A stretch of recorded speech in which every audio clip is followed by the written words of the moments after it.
to the Damascus Road podcast. On the road to Damascus, Paul had a radical encounter with Jesus and his life was changed forever. That is what we hope and pray for here. Now, on to this week's episode. I've been around here at the DR community for a while. I think officially since like 2007 or something. I've had a lot of hats. I wore my hat today to work with that metaphor. I sing music here, giving messages here, hang out with people here. I've been a teacher. I've been a lot of different things. Currently, I'm a therapist, full-time therapist. It's real fun. But I've done a lot of things, and I think it has to do with the fact that I am weird. I'm just going to get that out there. Weird. Wait, this would be weird, like West Side or something? I don't know. Which I also do live on the West Side, but no judgment against anybody who lives in any other part of town. So fitting in has never been my forte. I don't know exactly what the doctors said on the day I was born. My mom is right there, so maybe she remembers, but she also might have been birthing a child and halfway delusional, so who knows? But in my mind, I imagine the delivery room and my mom making her last great push, and somebody catching me and lifting me up to assess my overall health that I had on my parts, and immediately that person making a face kind of like this. It's supposed to be a picture of John C. Reilly going, huh? Yeah, that, right there. That's like, huh? Weird. From the get-go, I encountered that face again and again and again and again. I was just a lot of things. I was too loud, too hyper, too messy, too talkative, too intense, too expressive, too emotional, too much. My great foray into embracing this publicly, instead of, fighting this, could be seen on my first day of kindergarten. You can ask my mom, who is, again, sitting right there. I wore a red and white candy cane striped mini skirt outfit. Boom. With black and white Oxfords with like the little ruffly socks. I was hot stuff. There is a picture out there in a box somewhere of Polaroids before Polaroids were cool. That's how OG I am. Point being, because I have really, really believed in my inner true weirdness and the absurdity, really, of my ability and likelihood, for that matter, to fit in anywhere, this trajectory of doing my own thing and electing to hang out in, say, margins of fashion or art or profession or wherever I physically find myself at the moment has continued. And having a family, meeting people, getting married did not stop this vibe. I found an adorable weirdo. He's right there. I had a really funny picture of him with a bullhorn and socks up to his knees, but I didn't have time to upload it, so sorry. You can find it on Facebook, though. No kidding, though. My first assessment that my mom gave me of my boyfriend that I brought home a very long time ago, like 23 years ago, yeah, old, was, "You found someone who is as weird as you are." Those were her direct words, direct quote. He was full of piercings at the time. It was great. Hot stuff. Anyway, maybe that's weird too, but, we're weird. But maybe that's just because, I don't know, we believe in our weirdness and we do what we believe. We spend our money in ways, or don't spend our money in ways, that demonstrate our weird beliefs. Like, we do this weird thing, Noam is super annoyed with it. We put buckets in our kitchen sink and we use gray water from the runoff and washing our hands and doing the dishes, and we water our plants. We do gray water. We do reusable bags. We buy secondhand. We drive electric cars that are charged by the solar panels that are on our house.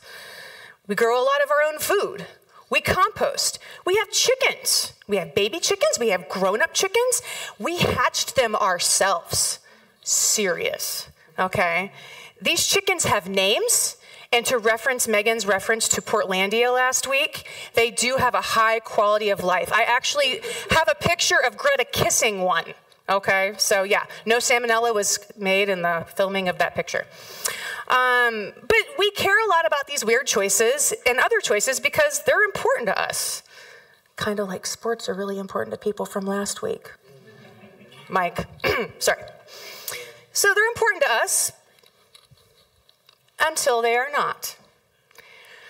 Okay, This week, I have a confession to make. I spent $10 on a fertilizer, because I garden a lot, of a certain brand for my garden. Big deal, right? No. You see, it is a big deal. I want to make my own ridiculously hot salsa. I have dreams of ghost peppers. But to do this, I need tomatoes.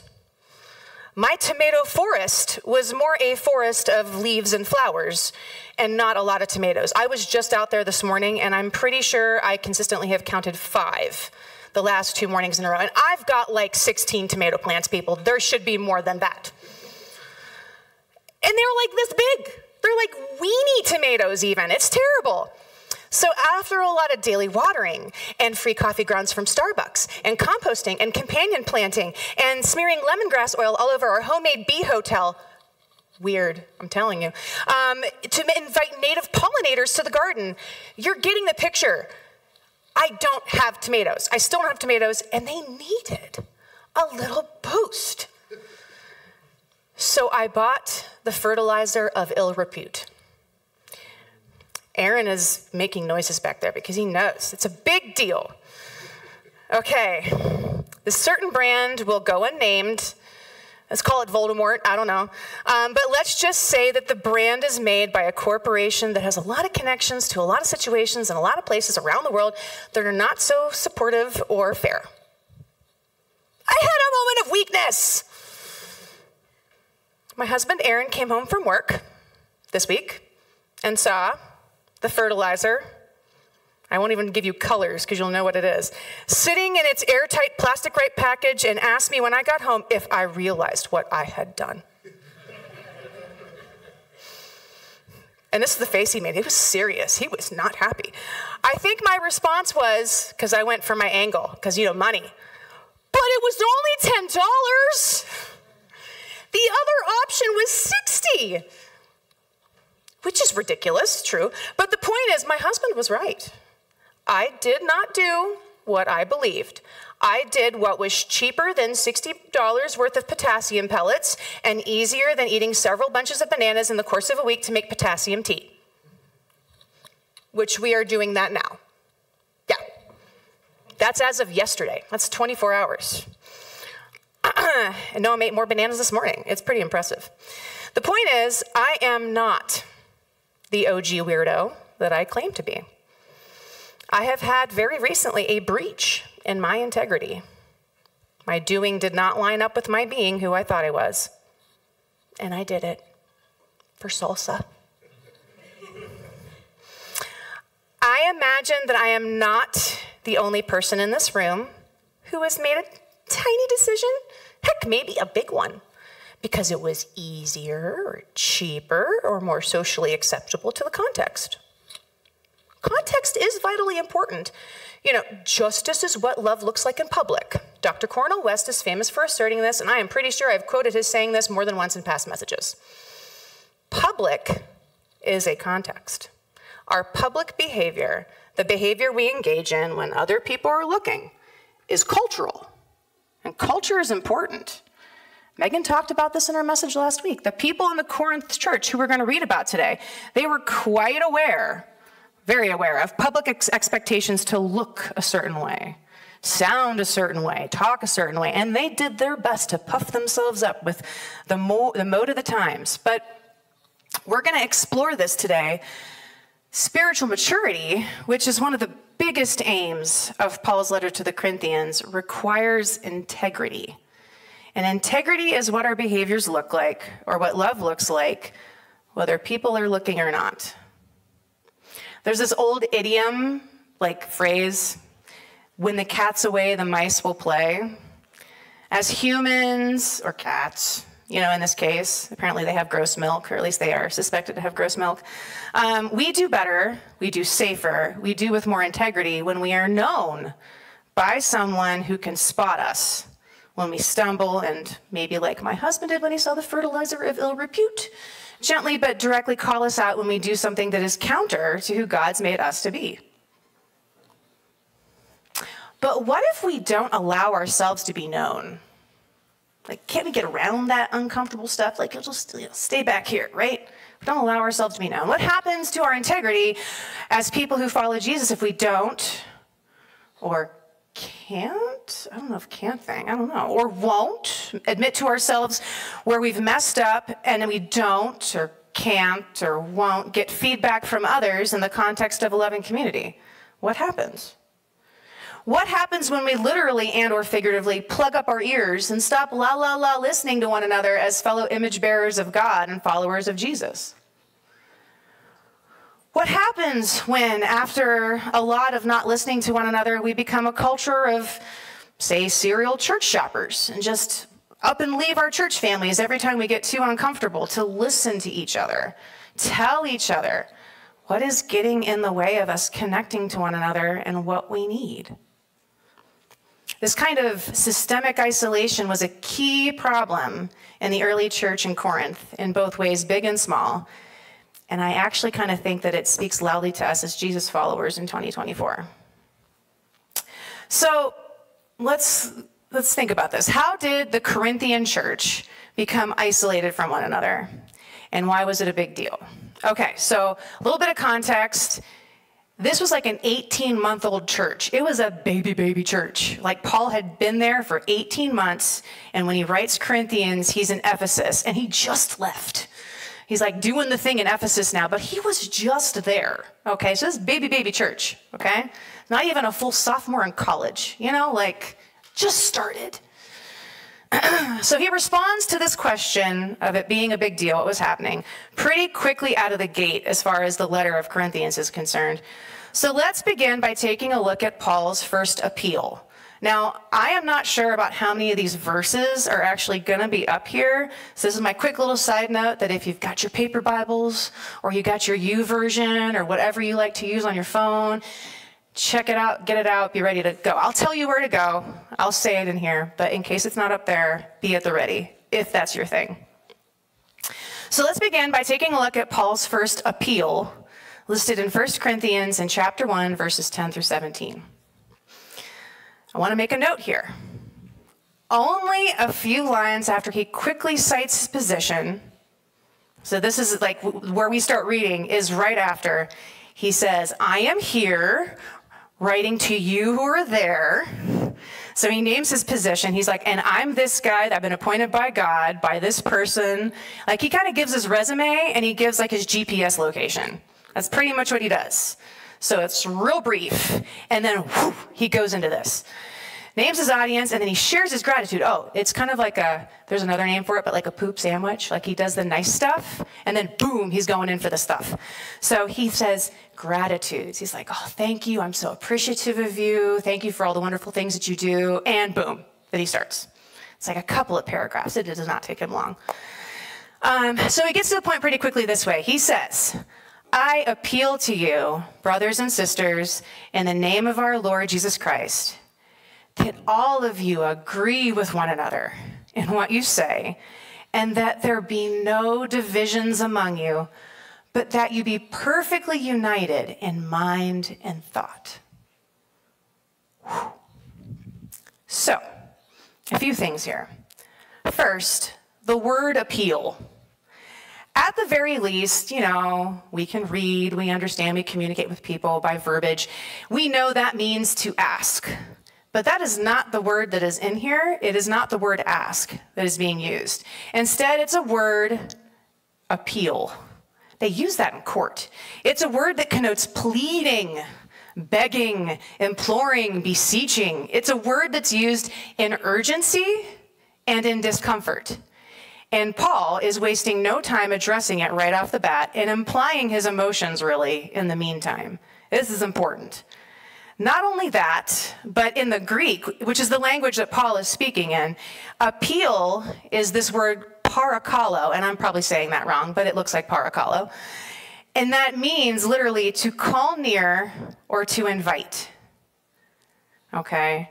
I think this idea of increasing proximity, it's in his first sentence, in the first half of his first sentence, I appeal, I invite you, I call near. This is at the core of what is urgent about the churches in Corinth and the antidote, really, to its illness. Furthermore, it's not just an appeal. Like, here's an appeal. Here's my ask. Here's my invitation. That's not how he phrases it. It means I appeal. It is personal. Paul is throwing himself in the ring, and he's telling the house churches in Corinth, essentially, I invite you near to me. I call you near to me. Okay, but think about this. They're already reading his letter.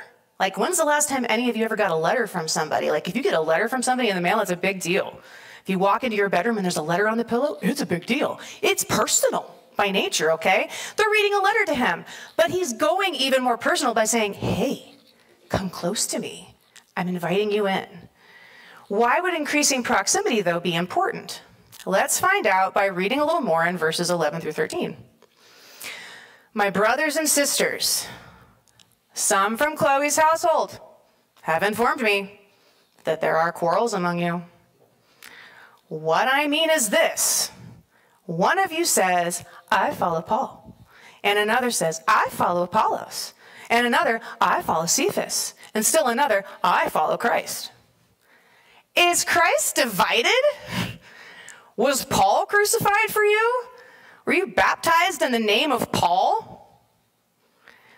Okay, so he's feisty, I'm telling you. I like it. But like he did in verse 10, he distinguishes them right off the bat as family. Again, it's this intimacy. Brothers and sisters, he makes his address a bit more intimate, and then, by doing that, increases proximity with his words yet again.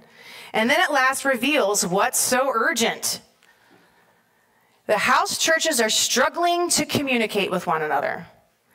And the contentiousness of this struggle is resulting in the baby house churches. They just were born, they're 18 months old, becoming increasingly estranged from one another and ultimately choosing to follow one leader over another leader, and then doing the Corinth thing, the Roman thing. They're, publicly declaring their allegiances with their oratory and declaration, which is being very in vogue with the culture at the time, just like Megan talked about last week. It's just icky. It's like shameful, right? But remember, one of the biggest aims of Paul's letter to the Corinthians is spiritual maturity, and that requires integrity. And integrity is, again, what our behaviors look like, or what love looks like, whether people are looking or not. It's awareness. Like, you can't do that unless you're paying attention. Awareness, and it starts with each of us knowing and acknowledging first to ourselves when we are uncomfortable. I was uncomfortable about the lack of things in my tomato plants. Acknowledging when we are uncomfortable. Then when we need something, and again, we're going to talk about milk today. You're going to start seeing it. Then we pray. I know, and I'm admitting it to myself. Now it's still kind of internal, but I'm talking to God about it. Then we pray, admitting to God that we are, in fact, yes, uncomfortable. And then, equipped with that self-awareness and also reminded of our identity as God's children, draw close to the throne of God. Like, it's cool. He wants to know. We increase proximity to the appropriate person or persons and communicate this something that is uncomfortable to us honestly, gently, and directly, like to the person. But not unlike the early house church communities of Corinth. Now, I'm a therapist for a living, so I can really see this 8 hours a day, 5 days a week. I can attest to this. Most people find these kinds of, whether they believe in Jesus or not, come to Jesus conversations terrifying. And they either avoid them altogether or they armor up against them, risking aggression, division, emotional cutoff. It gets ugly, okay? Even though most people find uncomfortable conversations intimidating, for all of us, it was not always this way. Every single one of us, okay? We all start out having the uninhibited ability to communicate something. Here's where milk comes in, people. What does a baby do when it's born? First thing it does, it's how we know it's alive. It cries loudly, and it should. The world is too cold, it is too loud, it is too bright. They were just nice and warm and cozy, and what is this? Okay? Each and every baby that can alerts the world of its discomfort, which is pretty much as soon as they pop out. Okay? And then this amazing thing happens. People draw close to it. Oh, you are uncomfortable, and I see that you are uncomfortable. You are letting me know that you're uncomfortable. Oh, let me hold you. Right? You know? People draw close to it. And a baby does not have ulterior motives or a public reputation to uphold. It is who it is. Oh, that sounds familiar. Babies have so much integrity at their start. And it's the lessons along the way. It's the cultures along the way, in our families, in our communities, in the various relationships of public and private, professional, personal, that teach us to withhold pieces of ourselves from others, but unfortunately, most of all, a lot of times ourselves. So, when in verse 13, Paul asked the Corinthians, is Christ divided? Somewhat incredulously, he asked that question. What he may be getting at is the inherent integrity of Christ's identity. Without going into the whole rundown of the Trinity and how that works, okay? You can research that. There are plenty of resources out there. God introduces himself to Moses in Exodus 3:14 as, I am who I am. I can't think of there being more integrity than that. I am this, right? I am who I am. Division, inconsistency, it kind of seems antithetical to the identity of Christ. And it really seems to be consistent with that in terms of all the way back, New Testament, Old Testament. It kind of seems, consistent all the way from the very beginning. So again, baby Jesus followers, they're just 18 months old. Why would they do something? They just learned this stuff. They just studied for the test, right? Why would they do something so antithetical to Jesus' identity? What drove the early church in Corinth to withhold pieces of themselves from one another and make public declarations about or against one another, rather than draw close in proximity to one another? Paul circles back to this topic in 1 Corinthians 3, starting in verse 1. Dear brothers and sisters, talking in the family language again, when I was with you, I couldn't talk to you as I would to spiritual people. I had to talk as though you belonged to this world, or as though you were infants in Christ. I had to feed you with milk. First and foremost, and this is important, Paul is modeling with his words and imagery the very thing he so urgently wants, this estranged house of churches of Corinth. He's modeling what he wants them to do. Many of you know this, but for those of you who do not, like I said, I'm a therapist, 5 days a week. My youngest client so far has been 30 days old. Not kidding, 30 days old. My oldest has been 93. So that's my spread, okay? Humans, and this is what I know from that, humans, no matter how big or small or dexterous or capable of abstract thought they are, they grow vigorously when provided ample amounts of three things. It is the same all the way through the lifespan. Eye contact, proximity, which can include touch but doesn't have to, and affirmation. Think about all the things that kids get congratulated. Their brain grows so much when they're little. They get congratulated for everything, like, oh, you pooped in the potty, good job. When was the last time somebody congratulated you for pooping? Seriously. Oh, you ate all your breakfast, good job. We affirm them for everything. And what happens to their brains? They grow. They're like, oh, I'm good. I can poop again, It builds us up. It makes us grow. We feel accepted.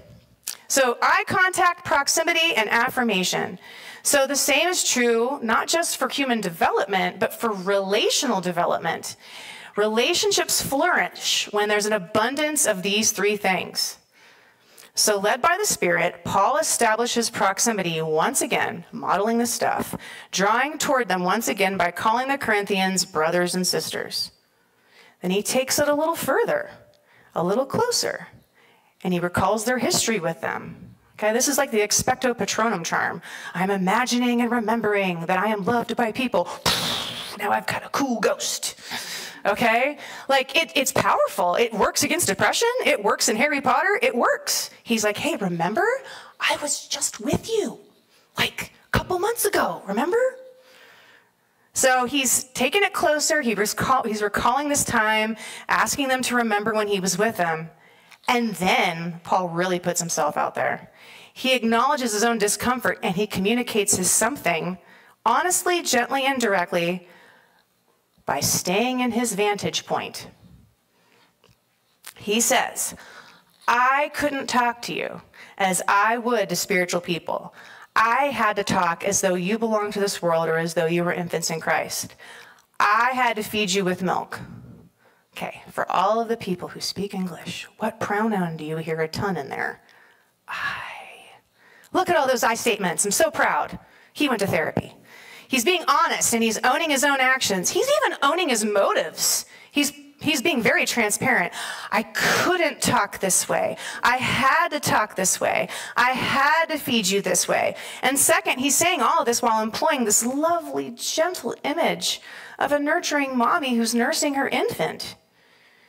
Third, he's being direct. He's referencing, last week Megan talked about this, he's referencing the puffed up ones. This title that she mentioned last week by the Corinthians, their favorite title for themselves. They call themselves the spiritual ones, you know. It's the spiritual, we're the spiritual people, right? All right, so according to the scholars, this is what they call themselves all the time. But he's not doing it because the title is accurate. Instead, he's calling them out on their breach of integrity. Like Aaron was like, do you realize what you have done? Ooh, okay. They're not what they say they are. They're not the spiritual people of their public esteem, their reputation they've built. They're more like the infant people of their actions. Actions that are ultimately hurtful to one another, and even more so to the longitudinal stability of the church as a whole. Okay? Not only that, but these hurtful patterns of behavior have been observed. We got you. It's on tape. You know, in Chloe's household, I got my connections. They told me. It's been already directly reported to Paul. They're caught, and he tells them they broke trust. And that's what integrity is really about. Like, if we are here gathered as a bunch of engineers, integrity means I can trust that the thing is going to stay the way it is, right? A building with integrity uses materials that will hold under pressure, okay? I can tell you the integrity of my walls because I've had children bang against the walls for the last 13 years working on the paint job. I have not done that yet, but there's no holes, so pretty good integrity, okay? So what Paul, he was a tent maker, so he knew a little bit about this, all right? Building a community is not so different from building that structure. But instead of rock or steel or wood or adobe or canvas, the church is built with relationships. That's the stuff we're made of. That trust in each other, even under pressure, even despite discomfort, during the discomfort even. But what would make a group of people go sideways and just stop trusting each other? This is the milk imagery. Paul says in verses 2 and 3, I had to feed you with milk, not with solid food, because you weren't ready for anything stronger. And you still aren't ready, for you are still controlled by your sinful nature. You are jealous of one another, and you quarrel with each other. Doesn't that prove that you're controlled by your sinful nature? Aren't you living like people of the world?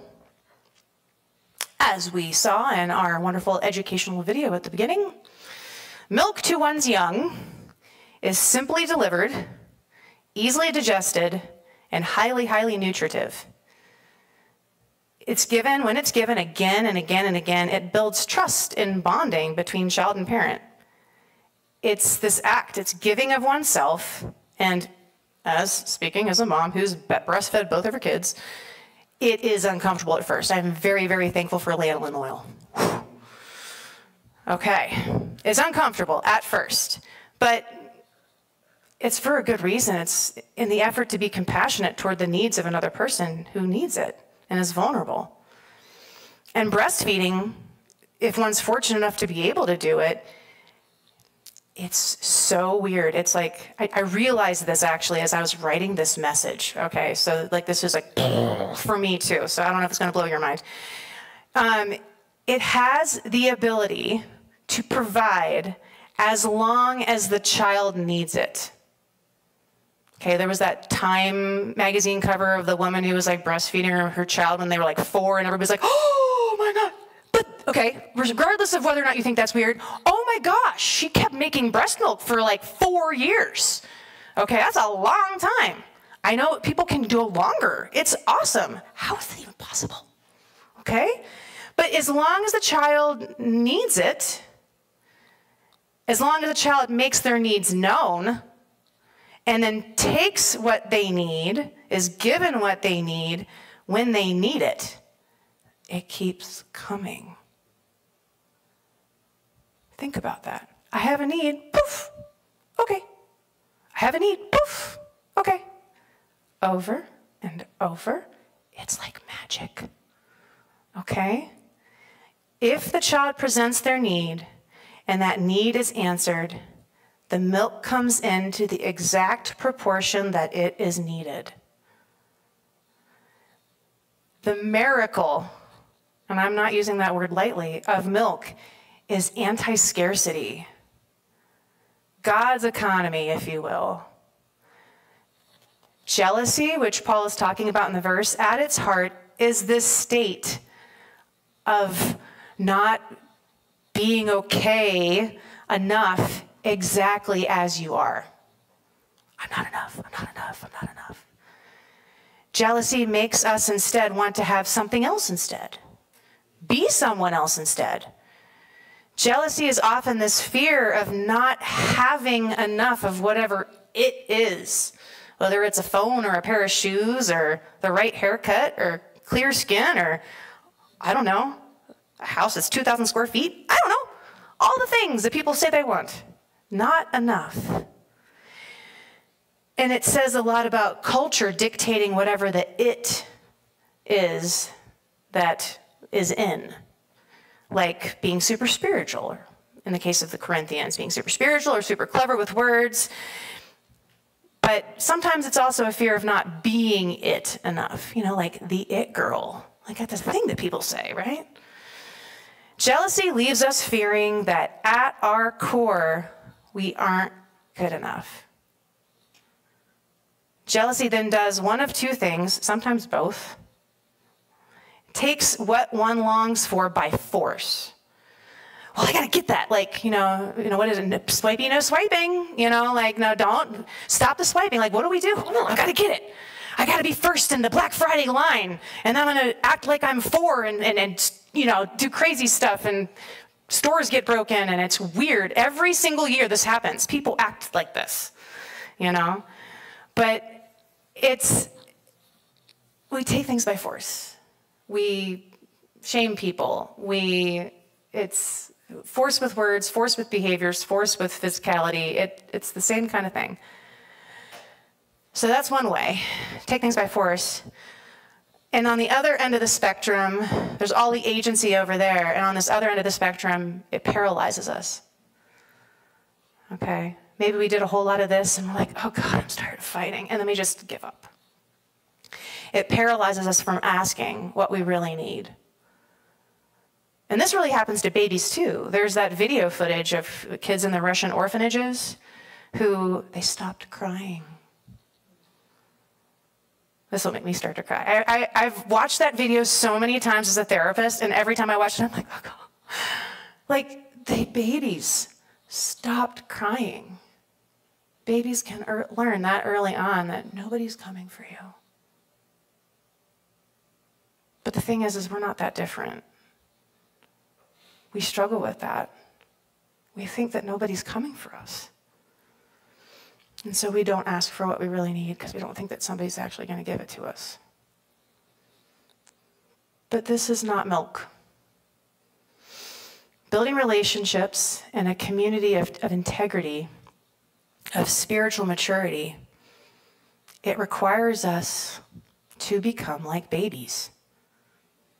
We have to simplify and get in touch with and practice being aware and honest about who we really are all the time.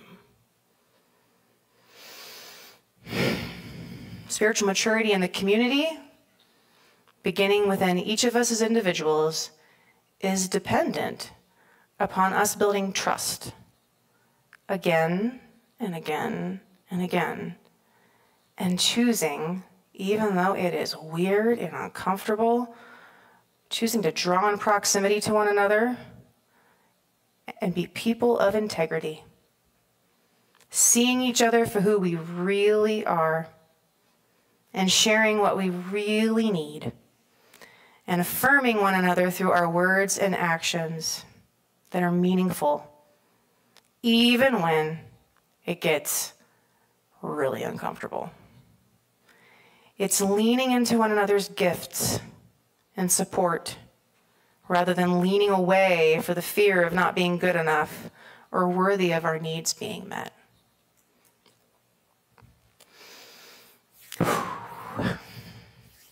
Okay, so funny. I am weird, not cool. This is made evident, like I said, in many ways, but one of them is that I came to the Hamilton craze like super late to the game. Like 2016, I think, is the actual version that's on Disney+, and I am indebted to Disney+ for bringing Broadway to my living room. Why am I mentioning Hamilton in this moment? Bear with me. You know that scene in Hamilton when Alexander publishes a document openly admitting that he was like unfaithful, really to his wife, and then he like covered it up, and he kind of blew up his life. People rap about it, it's cool, he's never going to be president, all that kind of stuff, because he spent this lifetime coming from nothing and then curating this reputation, and his act showed he was not only not together and in unity with his wife, but in doing this he wasn't even together in his own beliefs. He paid money to this guy, and he was in charge of the money of the country. It's not good. So the farmer, in showing this payoff had been given to him, showed the fracture in Hamilton's integrity. But it doesn't end there. It doesn't have to end there. Yep, that's embarrassing, like real embarrassing. But Hamilton did something, and he made a public concession of his fracture. Hamilton showed something different in that moment. He showed confidence. Confidence, again, if we look at I was an English teacher a while ago, you know, I like words. If you break up the word confidence into pieces, con means with, and fid means truth, okay? It means the quality of being with truth. I want you to think about that, like on the small scale, like your story, but like, we're in church, right? So truth, it's deep. The quality of being with truth, in companion to truth. In that moment in Hamilton, he stood in a story and he shared an account of what he did, and he moved forward with an awareness of what he did and why he did it, with the intent of being aware of his strengths and his areas for growth. All right? Renay Brown advises us, don't puff up, don't shrink back, stand your sacred ground. So earlier, you know, when I brought up my purchase of fertilizer, I tattled on myself. And I find that confession or tattling on oneself is actually a pretty good strategy when it comes to asking for help or feedback in this journey to become more me. And the communities that I find myself tend to feel more invited into helping connect to me and becoming more connected to me and being who they are. In this case, the fertilizer issue helped me grow way more than it did my tomatoes. Thank you. I am more me at 42 than I've ever been. But that does not mean that I am without mistakes or missteps. It means, and I mean like I'm in process, everybody. I'm a little more aware of where I am likely to mess up. I think Einstein, I'm going to really roughly quote him. I think he said something like, real genius is knowing what you're stupid in. Like, I got a pretty clear idea where I am consistently stupid, okay? You know, I'm a little more aware of where I'm likely to mess up, and I'm a little more intentional about asking for help in these areas of growth, needed growth. And I'm a little less defensive, just a little less. I still struggle with that one. When someone with really good intentions gives me feedback on one of these areas for growth. We are laughing, and that is absolutely appropriate. That's my mother laughing. She knows more than anybody. I'm not defensive. I could always do better. Like, that's it. I could always do better. But I also know that I'm doing the best that I can. Okay? And I'm messing up. Okay? My best is imperfect. You know? My grace is made perfect, you know, in your weakness. Paul talks about this, right? To the Corinthians. I do my best when I am willing to also ask for what I need. Even though it is messy, at least I'm becoming more consistently messy, and I'm aware of my messiness. I'm making a daily effort to stand in my story and be connected to myself and others in a way that honors and reflects my family resemblance as a child of God. I know I need help. And I know there are people in this room and in my life who are better at a lot of things than me. And I am going to ask for help. God is better at everything than me. He made everything. I'm going to ask for help. Asking for help. It's important. I believe you can do this and join me in what it looks like to have that family resemblance of being together and connected to yourself and the people around you with humility. Following Jesus is, at its core, a call to integrity. Spiritual maturity is integrity, and it can be evident when our behaviors look consistent and our demonstrations of love toward ourselves and the people around us look consistent, whether people are looking or not. It's being ourselves and being in our stories as children of God, as growing, present continuous, we're not done yet, and a growing people, growing community in the process of becoming more like Jesus. So what would our families look like? What would our church, this church, the church, look like? What would our workplaces look like if we spent less time being jealous of the gifts of the people in our lives and started asking for help instead? What would happen if we shared our mistakes as learning experiences rather than keeping them as secrets? What if we talked to one another about misunderstandings honestly, saying what we experienced from our own vantage points, gently, speaking to one another with compassion and dignity, directly to the actual people to whom the misunderstanding occurred?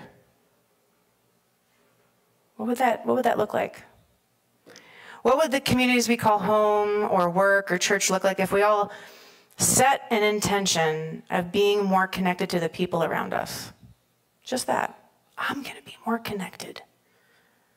What if we modeled the connection that we longed for and that we prayed for? So let's get in touch with who we all really are right now in this present moment together. And let's pray. Jesus, thank you. Thank you for knowing me and caring about me.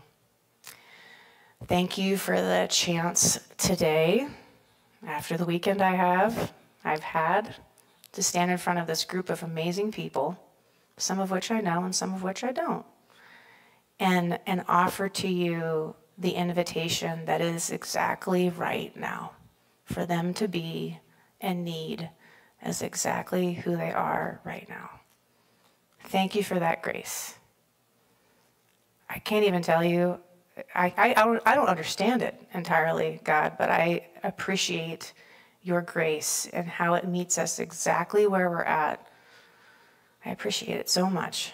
And I pray that the people in this room today could feel that. The scaffold meets you right where you're at. God meets you right where you're at. And I pray that each one of us in our own unique ways could connect to that scaffold today and reach out to that scaffold today and take one tiny step into building themselves into the people, leaning into the people and the community that you have created us, asked us, invited us, drawn close to us so that we could be. And you could be given to the world, given your hope to the world. I ask this in your name, Jesus. Amen. Thank you for joining the Damascus Road podcast. Our mission is to follow Jesus together by being with God, loving everyone, transforming people, developing leaders, growing new ministries, and changing the world. You can find out more about us online at DamascusRoadTucson.com.